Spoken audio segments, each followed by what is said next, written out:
On vit dans un monde où tout le monde veut être constamment entouré. Toujours plus d'amis, toujours plus de messages, toujours plus de présence sociale. Cependant, je me suis toujours demandé, qu'en est-il de ceux qui aiment être seuls? Parce que j'en connais. Ils ne sont pas rejetés, au contraire. Mais ils aiment être seuls. Ils aiment la solitude naturellement. Est-ce que c'est un comportement anormal ou bien ces personnes cachent quelque chose de plus profond? Dans mes recherches, j'ai réalisé que ces personnes sont plus fortes mentalement, sont plus équilibrées émotionnellement. Ils choisissent très souvent d'être seuls, pas parce que ce sont des extraterrestres, mais parce qu'ils sont conçus différemment. Peut-être que tu es cette personne ou tu en connais forcément une dans ton entourage. Dans cette vidéo, nous allons voir 5 traits de personnalité très précis qu'on retrouve généralement chez les personnes qui aiment marcher seules. Et surtout, pourquoi c'est souvent un signe de force. Tu es prêt? On y va. Numéro 1, ces gens de personnes ne cherchent plus la validation extérieure. Ils n'ont plus besoin d'être aimés par tout le monde. Ils n'ont plus besoin de forcer la place dans un groupe. Ils n'ont plus besoin de jouer un rôle. Et ça, je t'assure que ça change tout. Généralement, ils préfèrent être seuls que être faux. Être seul que être hypocrite. Généralement, lorsqu'ils passent du temps avec quelqu'un, ce n'est pas vraiment par peur du vide, mais c'est par choix, par cohérence, par respect de soi-même. Ces gens de personnes ont compris cette chose. Mieux vaut être seul que être incomplet avec les autres. Le deuxième trait de personnalité qu'ils ont, c'est que la solitude ne les épuise pas. Parce qu'il y en a, la solitude épuise. Eux, la solitude ne les épuise pas. Elle les charge, au contraire. Ça peut être quelque chose que tu as remarqué chez toi-même ou chez quelqu'un que tu connais. Pour beaucoup, être seul, c'est une punition.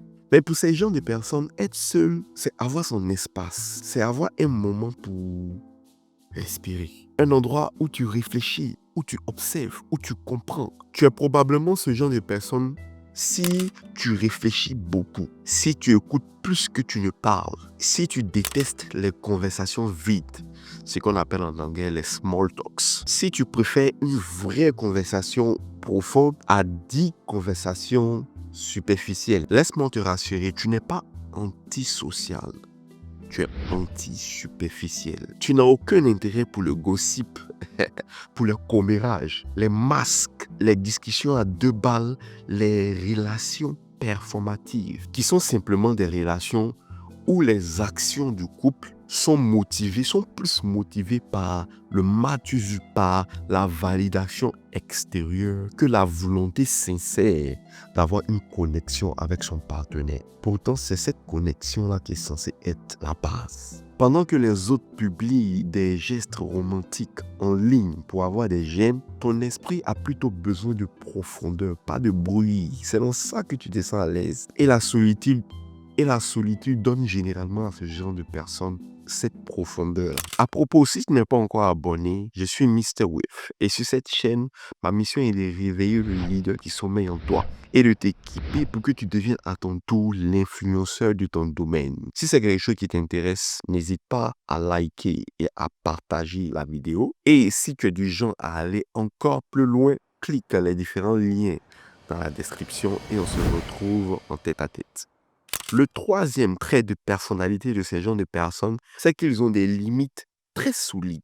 Contrairement à plusieurs, eux, ils n'hésitent pas à quitter les personnes ou les endroits qui les épuisent mentalement. Ils n'ont aucun problème à quitter des relations pleines de drama, des gens négatifs, des environnements lourds, des habitudes qui les épuisent. Quand ils ne sont pas à l'aise avec quelque chose, ils préfèrent directement s'éloigner. Et oui, parfois ça signifie marcher seul, mais ils ont compris une vérité simple. Tu ne peux pas guérir un endroit qui t'a abîmé. Ton rôle, c'est de quitter. Parce qu'il y a des endroits, des personnes toxiques qui ne peuvent pas être changées. Tout simplement parce que les mauvaises compagnies corrompent les bonnes mœurs. Aussi simple que cela. Généralement, ce genre de personnes préfèrent décevoir les autres que se trahir soi-même. Ils savent que leur tranquillité vaut mieux que l'approbation des autres. Numéro 4. Ils ressentent ce que les autres ne perçoivent pas. Peut-être que tu as déjà expérimenté ça. Tu rentres par exemple dans une pièce et tu sens immédiatement les tensions, les faux sourires, les non-dits, les énergies lourdes. Laisse-moi te rassurer que tu n'es pas parano. ton esprit est sans doute très sensible aux énergies. Généralement, c'est quelque chose que tu ne peux pas expliquer. Tu le ressens, c'est tout. Tu captes ce qui n'est pas dit. Tu remarques facilement quand quelqu'un joue un rôle et ton système nerveux refuse de rester trop longtemps dans les endroits toxiques. C'est un peu comme si quelque chose te pousse à quitter le lieu. Tu n'es pas à l'aise et dès que tu quittes le lieu, tu retrouves ta paix. Voilà pourquoi tu choisis parfois la solitude. Parce que seul, tu respires. Seul, ce n'est pas toxique. Alors que entouré de mauvaises personnes, tu as l'impression d'étouffer.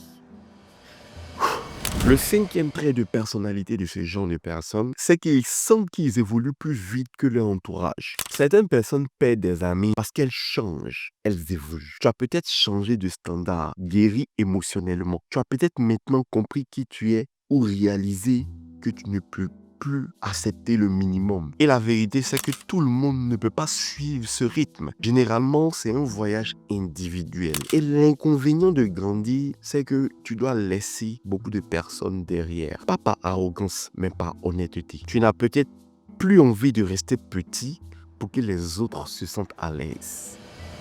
Peut-être que tu reconnais quelqu'un dans ces 5 traits. Ou peut-être même tu te reconnais toi-même dans ces 5 traits. Écoute bien, tu n'es pas difficile à aimer. Non, tu es juste difficile à tromper. Un casse-tête pour les manipulateurs. C'est de ça qu'il s'agit. Et non, ça ne veut pas dire que tu seras seul toute ta vie. Ça veut dire simplement que tu ne gaspilles plus ta présence là où elle n'est pas acceptée, respectée. Parfois, une pièce remplie de gens est plus solitaire qu'une maison silencieuse. Et si aujourd'hui tu te surprends à marcher seul, c'est peut-être parce que tu te choisis enfin. Dis-moi en commentaire si tu t'es reconnu parmi ces 5 traits. Ou peut-être tu as reconnu quelqu'un de ton entourage. Dis-moi tout ça dans les commentaires, je suis curieux. C'était Mr. Wilf et n'oublie pas, là où l'obscurité est roi, nous déclarons que la lumière soit. Peace.